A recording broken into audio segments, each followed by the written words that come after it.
사람들은 묻는다. 어찌하여 세속을 떠나 사느냐고. 밀라레빠는 노래한다. 집과 전답이 처음에는 기쁨인 듯 보이나 마침내 몸과 말과 마음을 갉아먹는 줄과 같다고. 자식은 사랑으로 품에 안기지만 세월이 흐르면 원망과 집착의 씨앗이 되고, 재물은 쌓일수록 마음을 채우지 못한 채 끝내 다툼과 두려움을 불러온다고. 그리고 밀라레빠는 말한다. 문제는 세상이 아니라 그것을 붙드는 마음이라고. 어느 날 한 소년이 밀라레빠를 찾아와 물었다. 마음이 무엇이냐고. 소년은 스스로 마음을 찾다가 이렇게 말했다. 붙잡으려 하여도 잡히지 않고 없애려 하여도 없어지지 않으며 보려고 하여도 보이지 않는 것이라고. 이에 밀라레빠는 그에게 노래했다. 아무리 설탕의 단맛을 말로 들어도 혀에 닿지 않으면 알 수 없듯이 마음 또한 스스로 보지 않으면 알 수 없다고. 그리고 강조했다. 마음이야말로 윤회의 문을 열고 닫는 열쇠이다. 밖에서 길을 찾지 말고 지금 이 마음을 가만히 들여다보라. 그 안에서 나를 찾아보라. 과연 어디에 있는가? 형체가 있는가? 붙잡을 수 있는가? 찾으면 찾을수록 아무것도 없음을 알게 되리라. 그러나 여기서 멈추지 말라. 고요함을 얻었다고, 빛을 보았다고, 그것을 깨달음이라 여기지 말라. 무념의 고요함조차 단지 스쳐가는 상태일 뿐이니 더 깊이 바라보라. 집착 없이, 기대 없이. 마침내 알게 되리라. 잡을 것도 없고 버릴 것도 없으며 도달할 곳 또한 없다는 것을. 그때 두려움도 사라지고 바람도 사라지며 그저 있는 그대로의 마음이 밝게 드러난다. 밀라레빠는 말한다. 사랑하는 이여, 멀리서 찾지 말라. 지금 여기에서 이 마음을 보라. 그 길은 이미 그대 안에 있다. 밀라레빠의 10만송 제12장 마음을 찾는 목동. 어느 날 밀라레빠는 음식을 구하기 위해 위대한 빛의 동굴에서 내려와 망율 지방의 행복한 마을에 이르렀다. 그는 많은 사람들이 모여있는 마을 한가운데로 나아가 아침 음식을 구걸하였다. 그러자 마을 사람들이 물었다. 선생님은 예전에 랑마에 머문 적이 있는 수행자가 아니십니까? 그 유명한 요기가 아니십니까? 밀라레빠가 그렇다고 대답하자 그들은 크나큰 존경심을 품고 이렇게 외쳤다. 오, 그 위대한 명상자가 여기에 오셨군요. 그들 중에는 자식이 없는 부부가 있었다. 부부는 밀라레빠를 집으로 초대하여 대접한 뒤 여쭈었다. 선생님의 집과 친척들은 어디에 있습니까? 밀라레빠는 대답했다.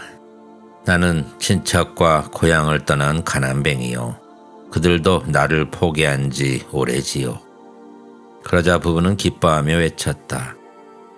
그러시다면 우리 집에 모시겠습니다. 우리에게는 비옥한 땅이 한 떼기 있으니 그걸 드리겠습니다. 그러면 아름다운 여인을 아내로 맞이할 수 있고 머지않아 친척들도 생길 것입니다. 밀라레빠는 그들에게 대답하였다. 나에게는 그런 것이 필요하지 않소. 그 이유를 말해주리다. 밀라레빠는 곧 노래 부르기 시작했다. 집과 전답이 처음에는 즐거움인 듯 보여도 실상 몸과 말과 마음을 갈가내는 줄과 같네. 땅을 일구고 일학 만드는 일, 그 얼마나 고된가. 정성 다해 씨를 뿌려도 싹이 트지 않는다면 그 모든 수고는 결국 한낱 허사가 되고 마네. 마침내 황폐한 땅이 되어 굶주린 귀신과 유령들의 놀이터가 되나니 창고를 채우는 것은 죄악을 쌓는 일이라.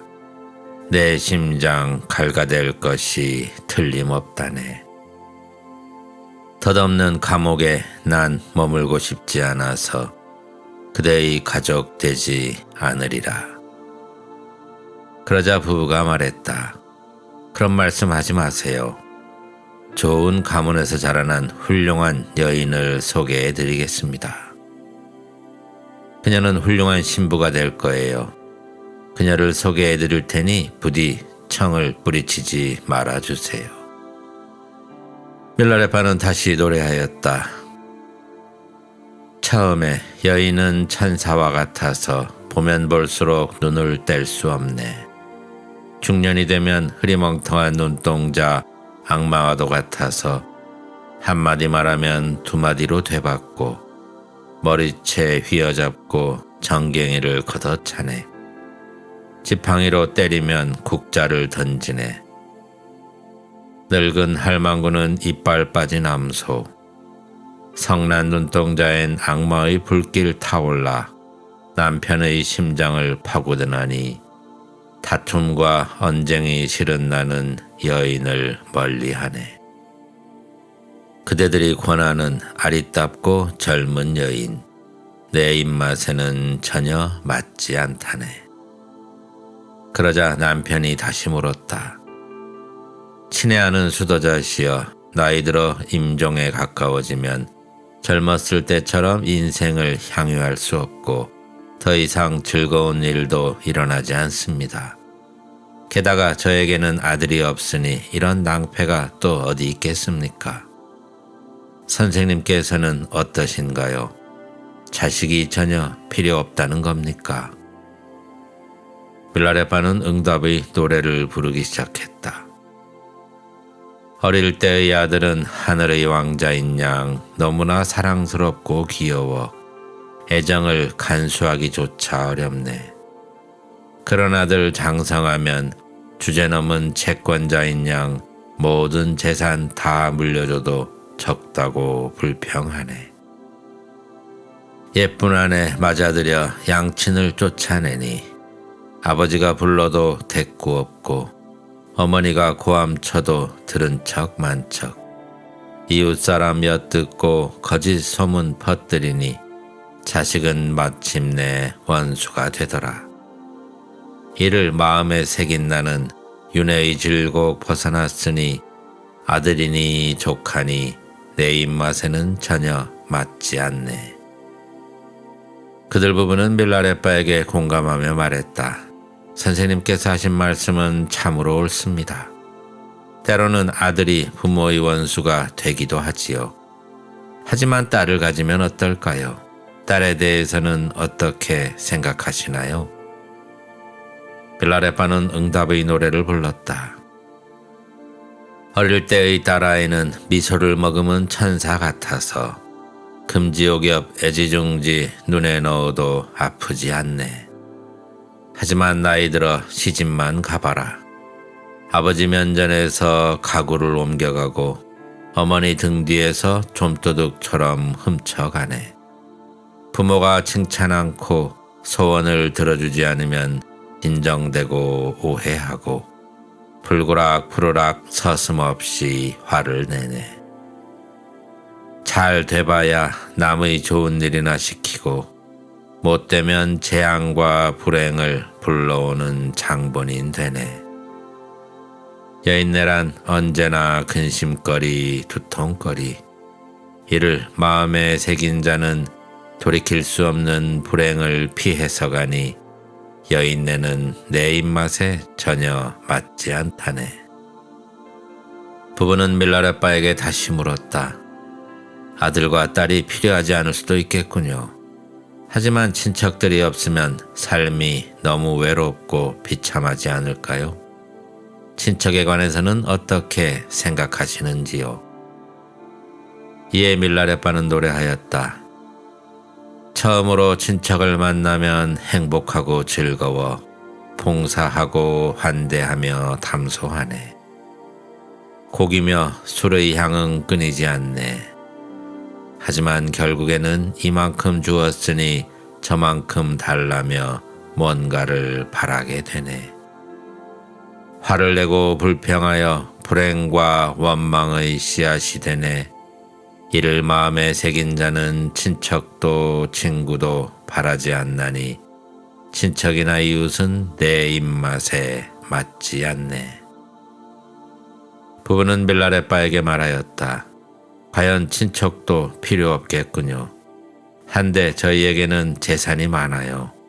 이걸 맡아서 관리해 주시지 않겠습니까? 밀라레빠는 대답했다.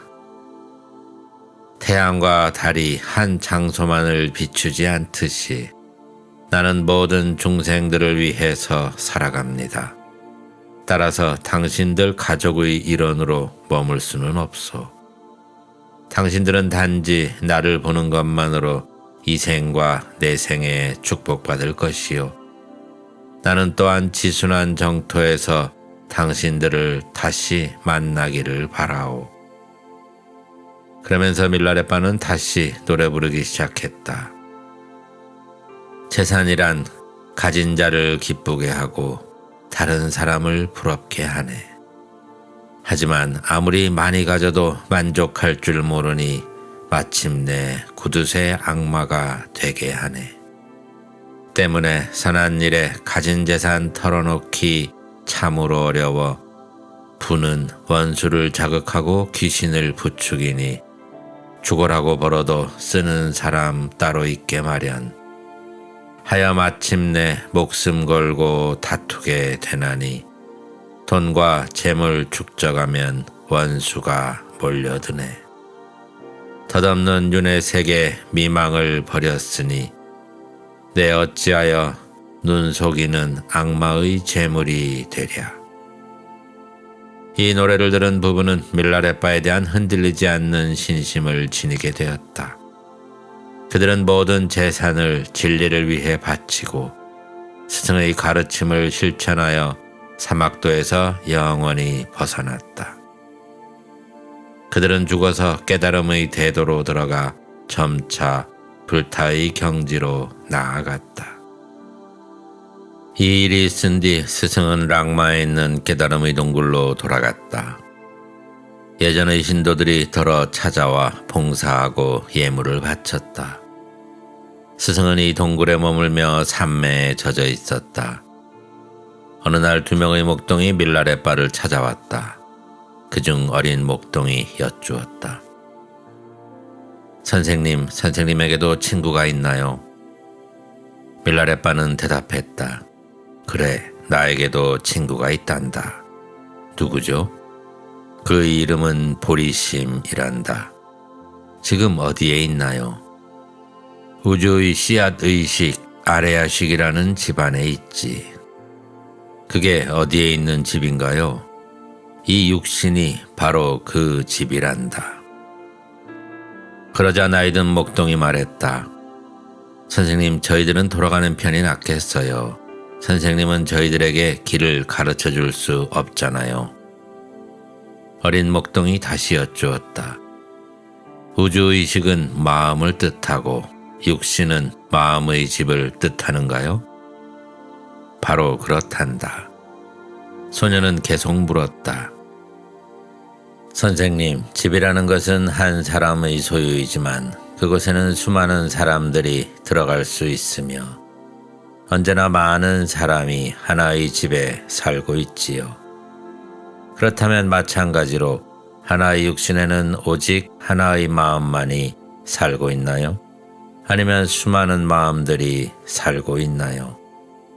만약 많은 마음들이 살고 있다면 어떻게 함께 살고 있을까요?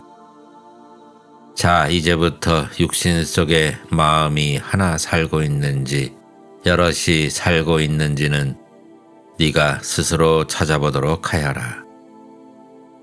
선생님, 그럼 제가 한번 찾아보겠어요. 소녀는 밀라레빠에게 작별 인사를 하고 집으로 돌아갔다. 다음날 아침 어린 목동이 밀라레빠를 찾아와 말씀드렸다.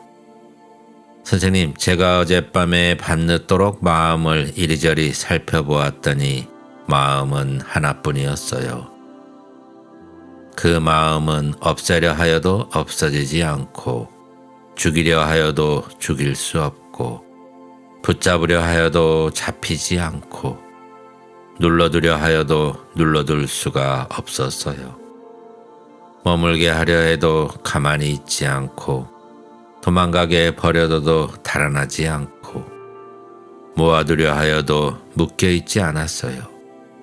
보려고 하여도 보이지 않고, 알려고 하여도 알 수가 없었어요.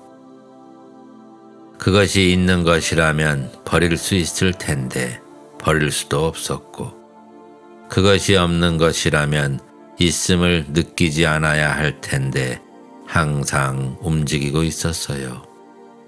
그것은 깨어있고 살아있는 것이지만 이해할 순 없었어요. 마음이 어떤 것인지 도무지 말로 설명하기 어려워요. 선생님, 부디 마음이 무엇인지 설명해 주세요. 밀라레빠는 소년을 위해 노래하였다. 양치는 목동아 나의 노래 들으렴. 아무리 설탕에 관해 이야기를 들어도 단맛을 체험할 수는 없는 법. 달콤한 맛이 어떻다고 마음으로 알지라도 혀 끝에 닿아야만 체험되듯이 마음의 본성 또한 온전히 알기 어렵네. 하지만 스승이 곧바로 가르쳐주면 언뜻 볼 수는 있다네. 하나 이렇게 언뜻 보지 않더라도 마음의 본성을 찾고 또 찾으면 마침내 온전히 알게 되리니 사랑하는 목동아, 네 마음을 지켜보려무나. 소녀는 말씀드렸다. 선생님, 그렇다면 저에게 마음의 본성을 곧바로 알게 해주는 가르침을 주세요. 그러면 오늘 밤 집에 가서 곰곰이 생각해보고 내일 아침에 그 결과를 말씀드릴게요. 밀라레빠는 소년에게 대답했다. 그래, 그러자꾸나. 돌아가거든 네 마음이 색깔이 어떤지 알아보아라. 하얀색인지 빨간색인지 아니면 다른 무슨 색인지. 그리고 마음의 모양이 어떤지도 알아보아라. 길쭉한지 둥근지 아니면 다른 모양인지. 그리고 또 그것이 너의 몸속 어느 구석에 숨어 있는지도 알아보아라. 이튿날 아침 해가 산머리에 떠오를 때 목동은 양떼를 몰고 동굴로 찾아왔다. 밀라레빠는 목동에게 물었다. 마음이 어떤 것인지 알아보았느냐? 소녀는 대답했다. 예, 알아보았습니다. 어떻게 생겼더냐? 마음은 색깔도 없고 모양도 없어요. 맑은 것 같고 투명한 것 같고 움직이는 것 같으나 예측할 수도 없고 잡을 수도 없어요. 마음이란 것이 눈과 관련을 맺으면 볼 수 있고 귀와 관련을 맺으면 들을 수 있고 코와 관련을 맺으면 냄새 맡을 수 있고 혀와 관련을 맺으면 맛보고 말할 수 있으며 발과 관련을 맺으면 걸어다닐 수가 있어요. 몸이 안절부절 못하면 마음도 또한 초조해져요. 몸이 건강할 때는 마음이 몸을 다스리지만 늙고 병들어 죽게 되면 마음은 아무런 미련도 없이 몸을 던져버려요. 마치 밑을 닦은 더러운 것을 집어던져 버리듯이. 마음은 매우 실질적이고 융통성이 있어요. 그러나 몸은 고분고분하게 조용히 있질 않고 자꾸만 마음을 괴롭혀요. 아파서 못 견딜 정도로 마음을 괴롭히기도 해요. 밤에 잠이 들면 마음은 도망가 버려요. 하지만 꿈을 꾸면 마음은 또 열심히 활동해요. 모든 고통은 바로 이 마음에 원인이 있다는 걸 알았어요. 그러자 밀라레빠는 소년에게 노래를 들려주었다. 양치는 목동아 귀담아 들으렴. 몸은 의식과 무의식 사이에 있고 마음은 몸의 결정적인 요소라네. 악도에서 고통받는 사람들은 윤회 세계의 죄수이니 마음이야말로 윤회 세계를 벗어나는 열쇠라네. 소년아, 저 언덕으로 가고 싶으냐? 소년아, 해탈의 행복한 도시에 살고 싶으냐? 소년아, 원한다면 그 길을 보여주리라. 거기 가는 길을 내가 가르쳐 주리라. 노래를 듣고 목동은 외쳤다. 그렇고 말고요, 선생님. 저는 이미 마음의 길을 찾으려고 결심했습니다. 밀라레빠는 소년에게 물었다. 소년아, 그대 이름은 무엇인가? 쌍계갑입니다. 나이는 어떻게 되느냐? 16살이에요. 이에 스승은 삼기의 가르침을 전해주면서 그 뜻과 중요성을 설명해 주었다. 그리고 당부했다. 집에 돌아가거든 오늘 밤 이 삼기의를 계속 염송하고 귀의하는 것이 무엇인지 마음인지 몸인지 알아보고 내일 다시 와서 말해보도록 하여라. 다음날 아침 목동은 다시 찾아와서 말씀드렸다. 선생님, 어젯밤에 저는 귀의하는 것이 무엇인지 찾아보았습니다. 그런데 그것은 몸도 마음도 아니었어요. 몸을 관찰하면 머리에서 발가락까지 각각 기관이 있고 이름이 있지요. 이 전체가 몸인데 이것이 돌아가 의지할까요? 그럴 순 없어요. 왜냐하면 마음이 떠나버리면 몸은 죽어버리잖아요. 몸이 죽어버리면 시체가 되는데 시체가 어떻게 돌아가 의지하겠어요? 게다가 시체는 썩으면 없어져 버리니 몸은 결코 부처님에게 돌아가 의지할 수가 없어요. 그렇다면 마음이 돌아가서 의지한단 말인가 하고 곰곰이 생각해 봤어요. 그런데 마음 또한 돌아가 의지할 수 없어요. 마음은 단지 마음일 뿐이에요. 지금의 마음이 있으면 나중에 일어나는 마음이 있거든요. 그래서 마음이 두 개가 돼요. 현재의 마음과 미래의 마음이지요. 현재의 마음이 돌아가 의지하려 하면 그 마음은 곧 사라져버려요. 현재의 마음도 미래의 마음도 이내 사라져버리니 부처님께 돌아가 의지할 순 없어요. 만약에 현재의 마음과 미래의 마음이 실제로 돌아가 의지함이 있다면 이 마음은 고정되고 변하지 않는 것이어야 하겠지요. 그래서 육도 세계를 윤회해 오면서 과거나 미래의 무수한 생들에 대한 기억이 남아 있어야 할 거예요. 그런데 저에게는 그런 기억이 없거든요. 저는 과거의 생을 기억하지 못할 뿐만 아니라 미래의 생 또한 어떻게 될지 몰라요.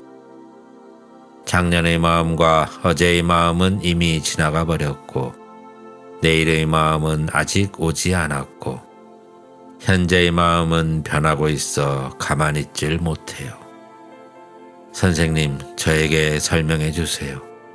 저는 선생님에게 순종할 뿐이에요. 선생님은 저에게 무엇이 필요한지 알고 계시잖아요. 선생님은 모든 걸 알고 계시잖아요. 소년의 질문에 응하여 밀라레빠는 노래하였다. 무아의 진리 채연한 스승께 몸과 말과 뜻을 온전히 바치나이다. 나와 내 제자들을 축복하소서. 무아의 진리 깨달을 수 있게 하소서. 자비를 베푸시어 자아의 집착 벗어나게 하소서. 사랑하는 목동아 귀담아 들으렴. 나에 대한 집착은 의식의 성향일지라도 이 의식 자체를 가만히 살펴보아라. 나라는 것이 어디에 있느냐? 아무것도 없지 않느냐? 마하무드라의 가르침을 행하여 그 어떤 실체도 없음을 보게 되면 그제서야 새로운 눈 뜨게 된단다. 마하무드라의 가르침 행하려면 큰 신심과 겸손, 진리의 열망으로 기초를 세워야 하리. 인과응보의 진리를 수행길로 삼고 스승에게 의지하여 입문하고 은밀한 가르침과 교의를 수행하면 마침내 대완성을 성취한단다. 가르침을 받으려는 제자는 선한 공덕 쌓아야 하고 고통과 불편 감수해야 하며 죽음에 대적하는 불굴의 용기 지녀야 한단다. 사랑하는 목동아, 그대는 할 수 있느냐? 있다면 행운의 아들이요, 없다면 더 이상 말하지 않아야 하리. 스스로에게 물어보고 깊이 생각해 보아라. 간밤에 그대는 나라는 것을 찾았지만 찾지 못했나니 이것이 바로 나 없음의 수행이란다. 만약 무 존재가 텅 비어 있음을 알려거든 내가 보여주는 길을 따라 12년을 명상하렴. 그때가 되어서야 마음의 본질 알게 되리니 소년아, 이를 깊이 생각해 보아라. 목동은 말씀드렸다. 선생님, 저희 몸과 머리를 선생님에게 바치겠사오니 저희 마음을 확실하고 또렷하게 알도록 도와주소서. 밀라레빠는 이 소년이 실제로 수행할 수 있을지의 여부를 알아보려고 다음과 같이 가르쳤다. 먼저 삼보에 간절히 기도하고 붓다의 모습을 너희 코앞에 그려보도록 하여라. 이렇게 하여 밀라레빠는 목동에게 마음을 집중하는 가르침을 베풀어 돌려보냈다. 소년에게서 일주일 동안 아무 연락이 없었다. 일주일째 되는 날, 소년의 부친이 밀라레빠를 찾아왔다. 선생님, 우리 집 아이가 이래 동안 집에 돌아오지 않았습니다. 일찍이 없던 일로 양측이 친구들에게 물었더니 모두들 그 애가 선생님과 함께 있을 거라고 하더군요. 그 애는 지금 어디에 있습니까? 소년은 여기에 찾아왔었소. 그러나 지난 일주일 동안 여기에도 나타나지 않았소. 소년의 아버지는 깊은 슬픔에 잠겨 울면서 떠나갔다. 마을 사람들은 여기저기 소년을 찾아다녔다. 그러다 마침내 그들은 움푹 패인 진흙 구덩이에서 몸을 고추 세우고 앉아있는 소년을 발견했다. 소년은 눈을 크게 뜨고 정면을 응시하고 앉아있었다. 그들은 소년에게 물었다. 여기서 무얼 하고 있는 게냐? 소년은 대답했다. 저는 선생님께서 가르쳐 주신 명상을 하고 있는 중이에요. 왜 일주일 동안이나 집에 들어가지 않았느냐? 에이, 농담 마세요. 저는 여기에 잠깐 동안 앉아 있었을 뿐입니다. 그러면서 소년은 하늘을 쳐다보았다. 그런데 이게 웬일인가? 태양이 명상을 시작했을 때보다 오히려 이른 때를 가리키고 있지 않은가. 소녀는 깜짝 놀라 반문했다. 도대체 무슨 일이 일어난 거죠? 그날 이후로 소년의 가족들은 소년 때문에 무척 곤란해졌다. 왜냐하면 소년은 시간에 대한 개념을 거의 망각하고 지냈기 때문이다. 다른 사람들에게는 사나흘의 시간이 소년에게는 하루쯤으로 여겨지기 일쑤였다. 소년의 부모가 사람들을 시켜 소년을 찾게 하는 일이 잦아졌다. 소년은 이제 가족들에게 근심거리가 되었다. 견디다 못한 가족들은 어느 날 소년에게 물었다. 차라리 밀라레빠와 함께 사는 것이 어떠냐고. 그러자 소년은 크게 기뻐하였다. 이리하여 가족들은 양식을 대주기로 하고 소년을 밀라레빠에게 보냈다. 밀라레빠는 먼저 그에게 오개를 주고 진리의 가르침을 베풀었다. 그리고 본래 갖추어진 대지혜의 가르침을 주었다. 그 후 그는 열심히 수행하여 점차 지고한 명상 체험들을 하게 되었다. 밀라레빠는 매우 기뻐하며 노래를 불렀다. 나로빠와 마이뜨리빠의 축복받은 마르빠 스승의 발 앞에 엎드려 절하나이다. 진리를 입으로 떠드는 자는 많은 가르침을 아는 듯하여도 육신을 떠날 때는 허공에 던져진 듯 막막하다네. 임종 때 정광명 발가지나 부지의 휘감기니는 공포와 혼돈에 휩싸여 진리의 몸 볼 기회를 놓치고 마네.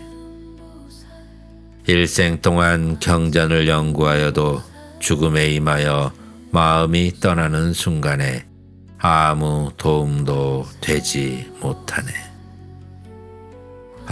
오랜 세월 명상한 수행자들도 깨달음의 일시적인 체험들을 초월적인 대지혜로 혼동하여 스스로를 속이고 즐거워하네.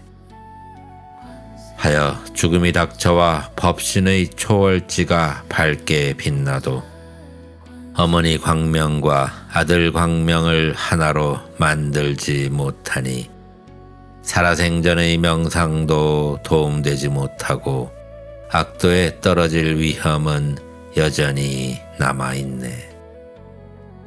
사랑하는 아들아, 귀담아 들으렴. 자세를 바로잡고 마음이 명상에 깊이 녹아들 때 생각과 마음 모두 사라지는 걸 느끼게 되리. 하지만 이는 명상의 겉핥기일 뿐이니 마음을 쏟아 한결같이 수행하면 밝은 등불처럼 눈부신 자각이 마음속에 빛나리.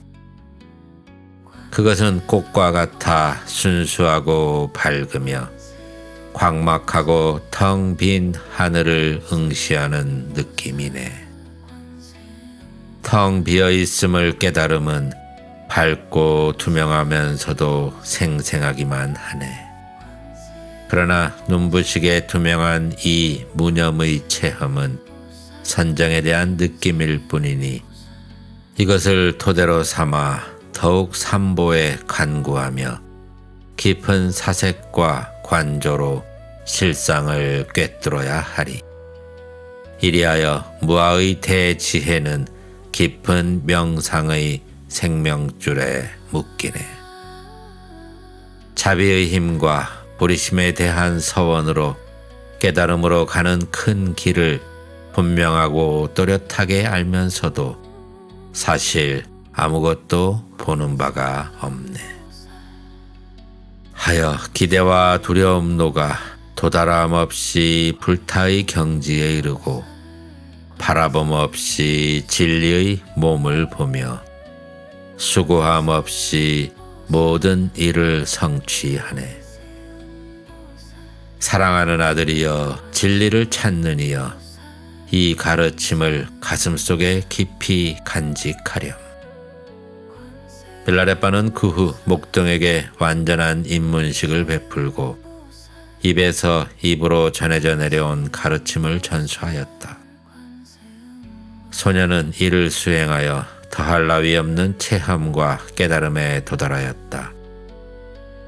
그는 이렇게 스승의 마음의 아들들 가운데 한 사람이 되었으니 그 이름은 쌍계갑 레빠이다. 이 장은 밀라레빠가 랑마를 두 번째 방문했을 때 목동 제자인 쌍계갑 레빠를 만난 이야기이다.